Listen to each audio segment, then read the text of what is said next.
বেশ কিছুদিন হলো বাজারে শাকসবজি সহ সকল নিত্য প্রয়োজনীয় পণ্যের দাম চড়া। এরই মধ্যে টানা বৃষ্টি যেন মরার উপর ঘাড়ার ঘা। বেশিরভাগ সবজি কিনতে হচ্ছে ৮০ থেকে ১০০ টাকা দরে, যা গত সপ্তাহের তুলনায় ১০ থেকে ২০ টাকা বেশি।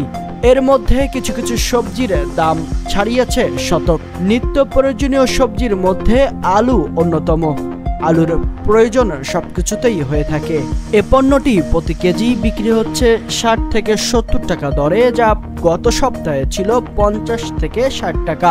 আলুর এই অস্বাভাবিক দাম বৃদ্ধিতে সাধারণ ক্রেতাদের উঠেছে নাভির শ্বাস। গত বছর ঠিক এই সময়ে প্রতি কেজি আলুর দাম ছিল ৩০ থেকে ৩৫ টাকা। সেই হিসেবে এক বছরের ব্যবধানে দাম বেড়েছে দ্বিগুণ। এছাড়াও কাঁকরোলের প্রতি কেজি ৮০ থেকে ১০০ টাকা, পটল ও ঢেঁড়স ৬০ থেকে ৭০ টাকা, ধুন্দল ও চিচিঙ্গা ৬০ থেকে ৮০ টাকা, কাঁচা পেঁপে ৫০ থেকে ৬০ টাকা দরে বিক্রি করছেন খুচরো ব্যবসায়ীরা। তবে সবকিছু ছাপিয়ে কাঁচা বাজারে দামের দিক থেকে সর্বোচ্চ চূড়ায় রয়েছে কাঁচামরিচ, যা ক্রেতাদের একেবারেই নাগালের বাইরে। ৩০০ থেকে ৪০০ টাকা প্রতি কেজি দরে বিক্রি হচ্ছে স্থানীয় বাজারে। চাল, ডাল, আটা, ময়দা, তৈল সহ আমিষের বাজারেও লেগেছে আগুন।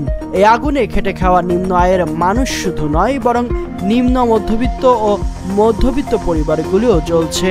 আলী আম্মার, প্রহর 24।